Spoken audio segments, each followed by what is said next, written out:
Gold, trusted gold buyers. మీరు తాకట్టు పెట్టిన బంగారాన్ని విడిపించి ఈ రోజు ఉన్న మార్కెట్ ధరకు కొనబడను. ఈ డాక్టర్తో కూడా ఉంది చూశారు, నేర్పితే వచ్చేది కాదండి. అవునవును, పుష్టిగా భోజనం చేయడం లాగానే పుట్టుకుతోనే రావాలి. నువ్వెక్కడికయ్యా ఫ్రెండ్? ఉండు, నేను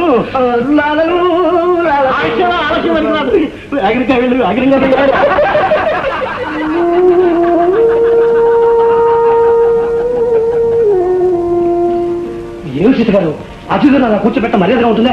తప్పు కాదు. అన్నీ తెలిసిన మీరు కూడా అలా మాట్లాడతారే ఉంటండి. డబ్బు ఉందో లేదో తెలియని నాన్నగారు దానాలు దక్షిణలు అనేస్తారు.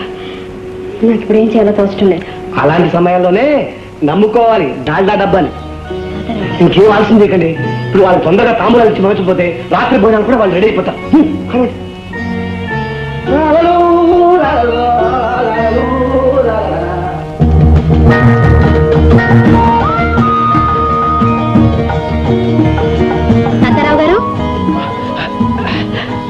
సీత గారా, ఏమిటి ఇలా వచ్చారు? కాకేస్తే నేను వచ్చాను కదా. ఉదయం చేసిన పలహారం పులిహార ఊరికి వచ్చిన వాళ్ళంతా కడుపు నిండా తినిపోయారు. శ్రమపడ్డ మీరు అసలేం తినలేదు, అందుకని తెచ్చాను.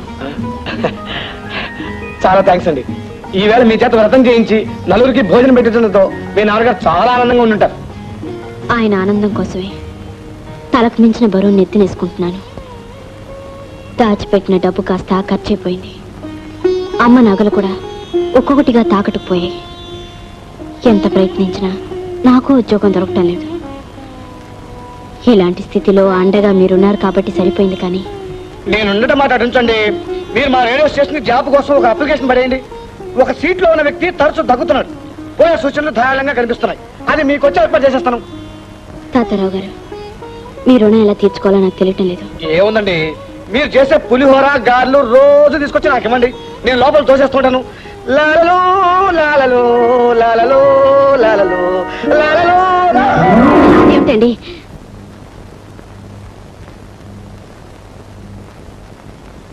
రామ్మా సీత, నీకోసమే చూస్తున్నా. ఇందాక నుంచి నాదే తప్పన్నట్టు నా మీద నెపం మోపి ఒకటే నిష్ఠూరంగా మాట్లాడుతోంది మీ అమ్మ. దేని గురించి నాన్న? అదేనమ్మా, నీ పెళ్లి విషయం. నీ పెళ్లి ప్రయత్నాలు నేనేమీ చేయట్లేదని ఒకటే గొడవ. నీ పెళ్లి చూసుకోకపోతే అది బ్రతకదట. నీకేమీ కాదే, త్వరలోనే నయమైపోతుంది. అమ్మాయి పెళ్లి ఆనందంగా చూడొచ్చంటే వినదే. నాకు ఆ యోగం లేదు. అమ్మాయిని కనీసం ఒక్కసారైనా పెళ్లి కూతురుగా చూసి చచ్చిపోతానని ఒకటే గొడవ చేస్తాను. అమ్మా, నువ్వేమీ అనుకోకపోతే దాని మనసు కుదుట పడ్డం కోసం, దాని తృప్తి కోసం ఒక్కసారి పెళ్లి కూతురుగా అలంకరించురామ్మా. అవునమ్మా, వీళ్ళ పట్టుచీర కట్టుకుని మొహానంత తిలకం దిద్దుకుని బుగ్గం చుక్క పెట్టుకుని మీ అమ్మ కాసుల పేరు మెళ్ళ వేస్తురామ్మా. వెళ్ళమ్మా, వెళ్ళు. అలాగే వెళ్ళమ్మా.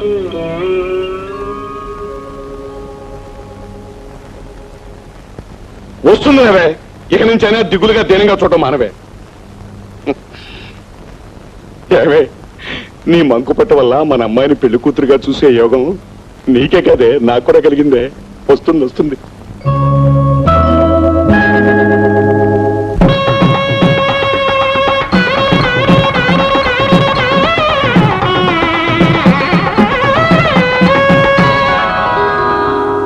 అందాల సీతమ్మ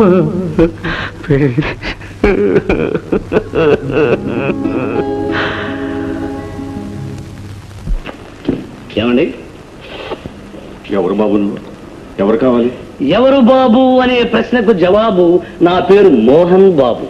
ఎదురింట్లోకి ఉదయమే వచ్చాను. ఇక ఎవరు కావాలి అనే ప్రశ్న కాస్త మార్చి ఏమిటి కావాలి అంటే జవాబు బూజు దులుపుకునే కర్ర కావాలి. బూజుల కర్ర ఎందుకు? నాకు తెలిసినంత వరకు దాంతో బూజు దులుపుతుంటారు. సాధారణంగా గదులుది, అప్పుడప్పుడు మనుషులది. ఎలా ఉంచోకు? నవ్వించేట్టుగానే ఉందయ్యా, ఉండి తెస్తా.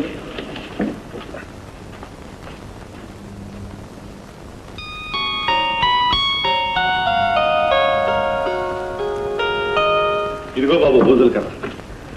ఏమిటలా చూస్తున్నా? దీనికి బూజు పట్టలేదు కదా అని తమాషాగా మాట్లాడతావయ్యా. ఏదో మీ దయ వల్ల. సుందరయ్య గారు, అదే అప్పుడే నా పేరు కనిపించావే. దాని ఏముందండి, సుందరమైన మీ మొహం చూస్తుంటే ఎవరైనా చెప్పేస్తారు మీ పేరు సుందరయ్య అని. చూడండి, సుత్తి ఒక మేకు ఉంటే ఇప్పిస్తారా? సుత్తి మేకు? అవునండి, సుత్తిని అప్పుగా ఇవ్వండి, మేకు మీద ఆశ వదులుకోండి. ఎందుకంటే దాన్ని గోడ గుట్టి దేవుడి పటం తగిలిస్తా కనుక. వాళ్ళే తమాషాగా మాట్లాడతావయ్యా, ఉండి తీసుకొస్తాను.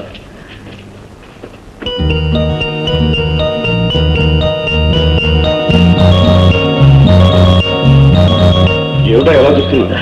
ఎదురు చూస్తున్నా మీకోసం. ఎలా ఉంది జోకు? బ్రహ్మాండంగా ఉంది. మొత్తానికి భలే వాడవేను. ఇది మీ దైవల్లే. ఇదిగో సుత్తి మీకు.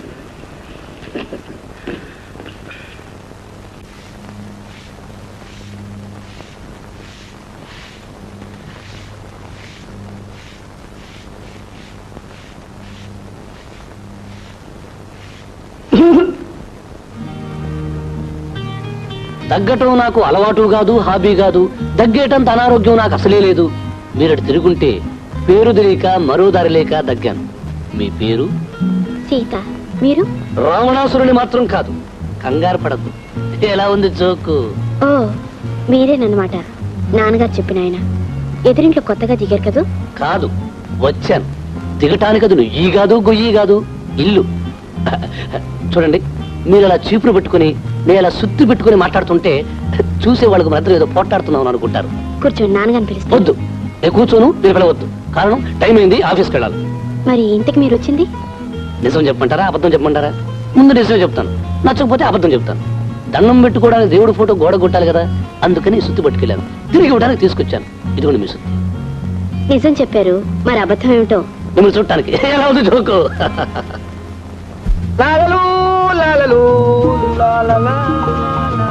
ఏమిటని? సీత గారు, నేను బయలుదేరుతున్నాను. మళ్ళీ 6 నెలల్లో కనిపించను. ఆయన 6 నెలలు అంటే ఎంతండి? క్షణాల్లో గడిచిపోతాయి. ఆ ట్రైనింగ్ అయ్యొచ్చు అనుకోండి, అటు ఉద్యోగం పెరుగుతుంది, ఇటు జీతం పెరుగుతుంది. దాంతో ఇంకాస్త లాలలు లాలలు లాలలా లాలలా. మీరు వెళ్ళిపోతే ఇల్లంతా చిన్నపోయినట్టు ఉంటుంది. నాన్నగారికి అసలేం తోచదు. చూడండి, మీ నాన్నగారి గురించి ఆలోచిస్తూ ఉద్యోగం లేదని బాధపడుతూ కూర్చోకండి. మీరు చెప్పారుగా, జీవితాన్ని పాటలా తేలిగ్గా తీసుకుంటే ఏ బాధ లేకుండా లాలలు లాలలు లాలలు. అదేంటండి? నా అలవాటు. 6 నెలల పాటు నేను ఉన్నాను కదా, ఈ లోపల మీకు ఏదైనా అవసరం వస్తే దాని డబ్బని నమ్ముకోవచ్చు. మీరు ఉన్నప్పుడే కాకుండా లేనప్పుడు కూడా మా అవసరాలు ఏమిటో ఆలోచిస్తున్నందుకు థ్యాంక్స్. నాకు ఉద్యోగం వచ్చిందంటే మీ బాకీ మొత్తం తీర్చడానికి 1 ఏడాది పడుతుంది. చూడండి.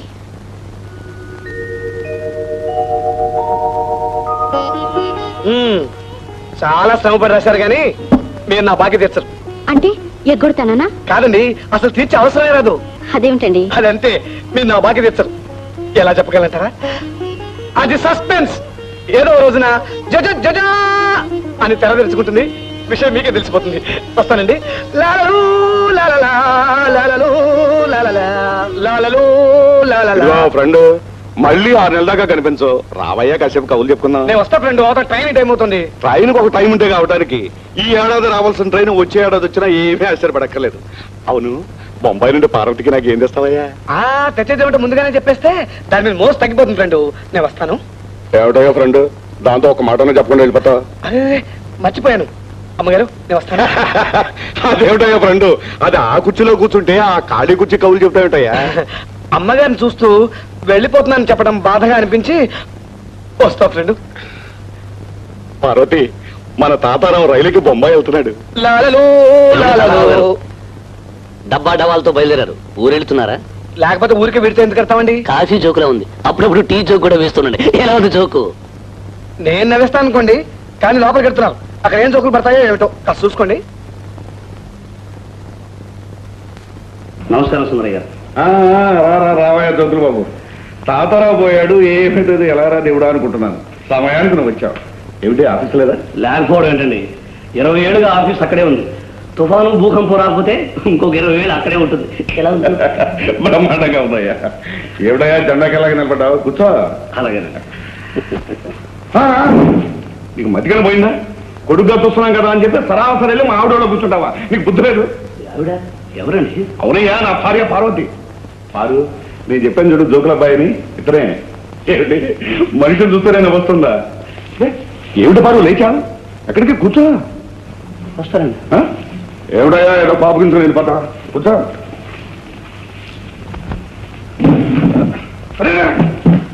ఓరిని అసాధ్యం గోలా. అది ఆ కుర్చీలో కూర్చుంటే మళ్ళీ ఆ కుర్చీలో కూర్చుంటా ఏమిటయ్యా? ఇదిగో, అది అసలే అనారోగ్యం మనిషి, దాంతో జోకులు ఎక్కువ. ఏమన్నా వేస్తే జోకులు నాతో వెయ్యి, నేను అవుతా.